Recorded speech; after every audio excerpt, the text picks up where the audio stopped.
जय सिया राम मित्रों। 21 जून 2025 जब पूरी दुनिया सो रही थी, तब ईरान की धरती पर अमेरिका के बम गिर रहे थे। लेकिन सवाल यह नहीं है कि अमेरिका ने हमला क्यों किया। अगर असल सवाल यह है कि हमला उसी दिन यानी 21 जून 2025 को ही क्यों हुआ। क्यों वह तारीख ईरान की कुंडली में बृहस्पति राहु की सबसे खतरनाक दशा से टकरा रही थी। मेदनी ज्योतिष कहता है कि जब किसी राष्ट्र की कुंडली में राहु सत्ता भाव में सक्रिय होता है और शनि उसके साथ बैठा हो और बृहस्पति यानी सष्टेश होकर लग्न में उच्च का हो, तो युद्ध बाहर नहीं, पहले भीतर से शुरू होता है। ईरान की जनता का चंद्रमा उच्च का है, लाभ भाव में है यानी 11वें भाव में है, और सत्ता का राहु जहर बन चुका है। इतिहास गवाह है कि ऐसे योग राजा नहीं, राजतंत्र को हिला देते हैं। आज हम आपको कोई अफवाह नहीं, कोई राजनीतिक राय नहीं, कुंडली के नियम दिखाने वाले हैं। और वीडियो को अंत तक देखते रहिए ताकि आप खुद तय कर सकें कि क्या खामनेई का शासन बचेगा या 2026 इतिहास की सबसे बड़ी करवट ईरान में लेने वाला है। याद कीजिए कि 21 जून 2025 को रात के समय ईरान की धरती कांप रही थी। दुनिया इसे केवल एक सैन्य हमला मान रही थी, लेकिन मेदिनी ज्योतिष की दृष्टि से देखें तो यह केवल बमबारी ही नहीं थी, यह एक दशा का विस्फोट था, अमेरिका का बम वर्षक नहीं। जब किसी राष्ट्र की कुंडली में बृहस्पति, शनि और राहु की युति सक्रिय हो और वह राहु सत्ता के द्वितीय भाव में शनि के साथ बैठा हो, तो इतिहास गवाह है कि सत्ता डगमगाती है, शासन प्रशासन पर सवाल उठते हैं, बाहरी आक्रमण प्लस आंतरिक विद्रोह एक साथ दोनों जन्म लेते हैं। आज प्रश्न केवल इतना नहीं है कि ईरान पर हमला क्यों हुआ, प्रश्न ये है कि क्या ईरान का मौजूदा शासन आयतुल्ला खामनेई की सत्ता इस ग्रह योग से बच पाएगी या ध्वस्त हो जाएगी। आइए इसको जानने से पहले ईरान की राष्ट्रीय कुंडली को आधार बना करके उसका विश्लेषण करते हैं। ईरान 1 अप्रैल 1979 यानी 1979 को नई सत्ता की स्थापना हुई, जिसके अनुसार उस ईरान की वर्तमान सरकार की लग्न कर्क राशि बनती है यानी कैंसर लग्न बनती है। लग्नेश चंद्रमा है। महादशा इस समय बृहस्पति की है जो चल रही है, तो वो 6 नवंबर 2011 से 6 नवंबर 2027 तक चलने वाली है। मेदिनी ज्योतिष में राष्ट्र का लग्न जनता कहलाती है। द्वितीय भाव सत्ता, शासन और संसाधन का होता है। नवम भाव धर्म का, विचार का, न्यायशीलता का, वैधता का होता है। छठा भाव ऋण, रोग, शत्रु और युद्ध का होता है। अष्टम भाव पतन का, षड्यंत्र का और अचानक घटनाओं के घटित होने का सिग्निफिकेटर है। अब हम आज सबसे पहले आते हैं लग्नेश जो चंद्रमा है, यानी जनता की जो ताकत है। जनता की जो ताकत है वो चंद्रमा वृषभ राशि में उच्च का होकर के 11वें भाव में यानी लाभ भाव में स्थित है। ईरान की कुंडली में लग्नेश होकर लाभ भाव में उच्च का होना बहुत सुंदर योग बनाता है। यह अत्यंत महत्वपूर्ण योग है, यानी कि जनता पूरी तरह ईरान की संगठित है। जनता में आर्थिक और सामाजिक चेतना पूरी तरह मौजूद है। जन समर्थन अचानक सत्ता से हट सकता है, यानी सत्ता विरोधी लहर चल सकती है। मेदिनी ज्योतिष का नियम कहता है कि जब लग्नेश उच्च होकर लाभ भाव में हो और राहु सत्ता भाव को दूषित करे तो जनता निर्णायक भूमिका उस समय अपनी राष्ट्र के प्रति निभाती है। लग्न में बृहस्पति बैठा हुआ है जो उच्च का है, तो यानी कि बृहस्पति शासक का रक्षक है या विनाशक है। बृहस्पति कर्क लग्न में उच्च का है, लेकिन छठे और नौवें भाव का स्वामी होकर के लग्न में उच्च का होकर बैठा है। यानी कि छठे और नौवें भाव का स्वामी होने के कारण यह बृहस्पति ईरान की कुंडली में दोधारी तलवार बन चुका है, जिसके कुछ सकारात्मक पक्ष हैं तो कुछ नकारात्मक पक्ष भी हैं। सकारात्मक पक्ष ये है कि उस देश की, उस राष्ट्र की वैचारिक मजबूती होती है, धार्मिक वैधता होती है, शासन को नैतिक अधिकार प्राप्त होते हैं। जबकि नकारात्मक पक्ष ये है, छठे भाव का होने के कारण, बृहस्पति का मालिक होने के कारण युद्ध, शत्रु और अंतरराष्ट्रीय संघर्ष को आमंत्रण करता है। उच्च का बृहस्पति जब षष्ठेश हो तो वह धर्म के नाम पर युद्ध करवाता है। ये स्थिति पूरी दुनिया के सभी राष्ट्रों पर समान रूप से लागू होती है। अब हम आते हैं जो द्वितीय भाव में राहु और शनि की युति बन रही है लग्न में। यानी यही राहु और शनि की युति सत्ता पर सबसे बड़ा अभिशाप ईरान में बनने वाली है। द्वितीय भाव का अर्थ होता है सत्ता, शासन और सरकारी खजाना। राहु इस भाव में और उसके साथ शनि की युति होना मेदिनी ज्योतिष में यह योग जो कहलाता है, इसको राज्य विष योग कहते हैं, जिसके परिणाम होते हैं कि जनता में सरकार के प्रति अविश्वास पनपने लगता है, अंतर्राष्ट्रीय प्रतिबंध झेलने पड़ते हैं, आर्थिक अंतर्राष्ट्रीय प्रतिबंध लगने के कारण आर्थिक दबाव भी झेलने हो पड़ते हैं और सत्ता नैतिक रूप से पतित हो जाती है। इसी कारण से जब से ईरान बना है उसी के बाद से ईरान को वर्षों से प्रतिबंधों, अलगाव और विद्रोह में फंसाए हुए हैं ये तीनों ही कारण। अब आते हैं नौवें भाव में सूर्य प्लस मंगल प्लस बुध का होना। नवम भाव किसी भी राष्ट्र की विचारधारा, धर्म, शासन की वैधता को दर्शाता है। सूर्य का सीधा सीधा संपर्क सत्ता से होता है, देश के राजा से होता है। मंगल सैन्य शक्ति को और पृथ्वी से खनित किए जाने वाले पदार्थों का संकेत है। इसीलिए ईरान में खनिज तत्वों का भी मंगल कारक है भाग्य भाव में। यानी भाग्य से उनको खनिज पदार्थों का एक बहुत बड़ा जखीरा ईरान को मिला हुआ है। बुध है बुद्धिजीवी का सिग्निफिकेटर, लेकिन बुध भाग्य भाव में नीच का भी है और वक्री भी था उस समय जब ईरान की सरकार का गठन हुआ। बुध के नीच और वक्री होने के कारण नैरेटिव भ्रमित रहेगा हमेशा ईरान का। प्रचार जो करेंगे वो अपनी सरकार के पक्ष में, वह पूरी तरह हमेशा ही असफल रहेगा। बुद्धिजीवी वर्ग सत्ता से धीरे धीरे विमुख होता चला जाएगा। शासन की विचारधारा सवालों के घेरे में आती चली जाएगी। अब हम आते हैं कि आठवें भाव में जो शुक्र और केतु का कुंभ राशि में युति बन रही है उसका क्या प्रभाव होगा।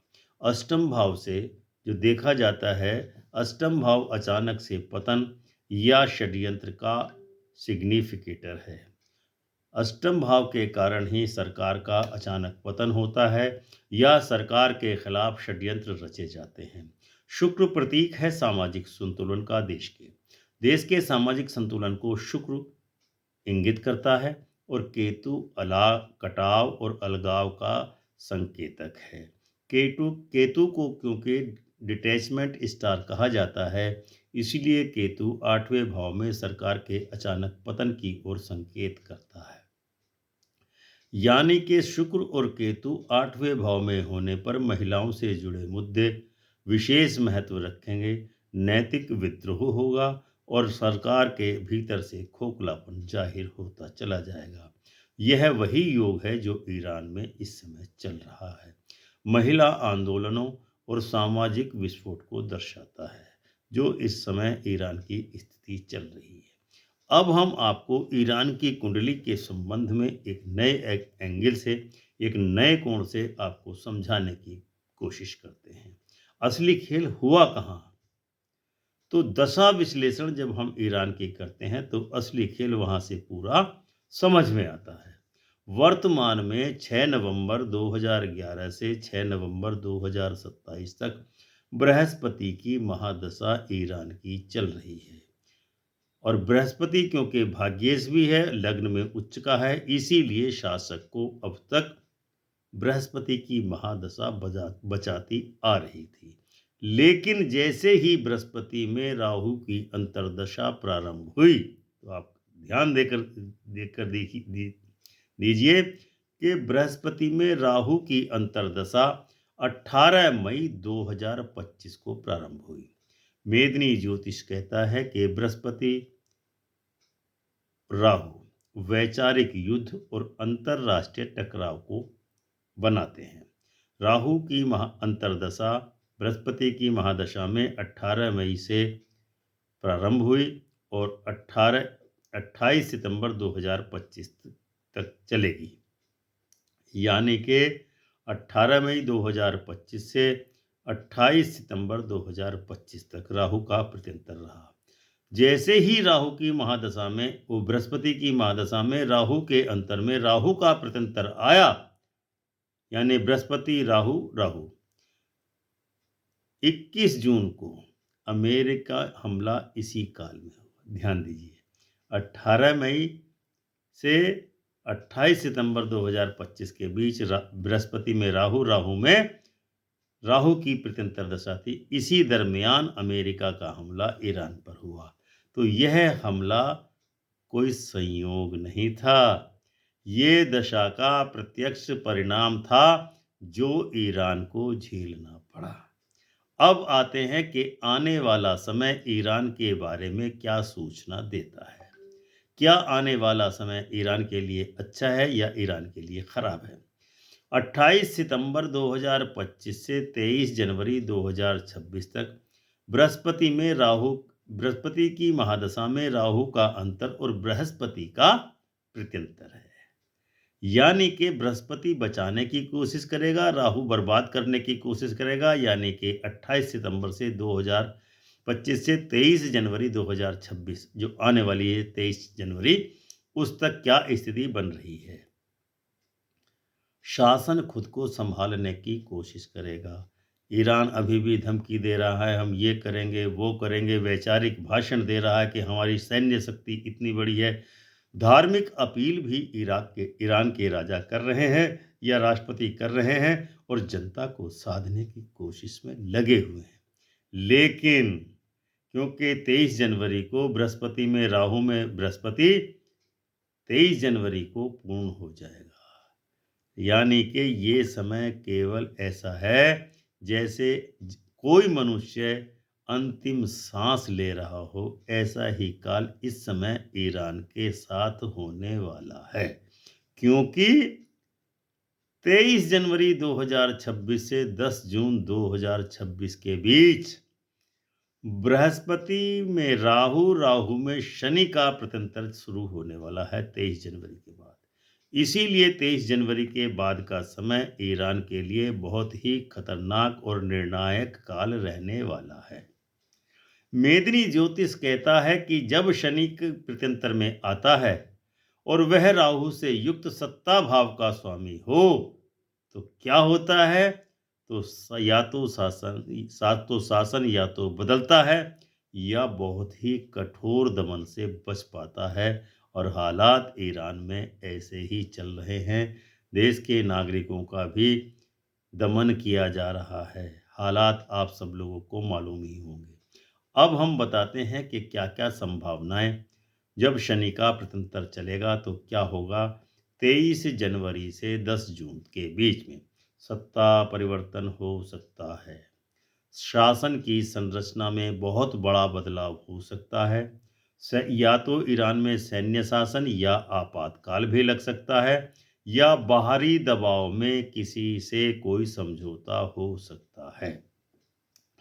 अब हम आते हैं सबसे आज की वीडियो में सबसे महत्वपूर्ण क्षेत्र पर। तो क्या खामनेई का शासन बचेगा? तो ज्योतिषीय उत्तर है संकेतात्मक है। ध्यान से सुनिए, इसको आपकी समझ में पूरा आएगा।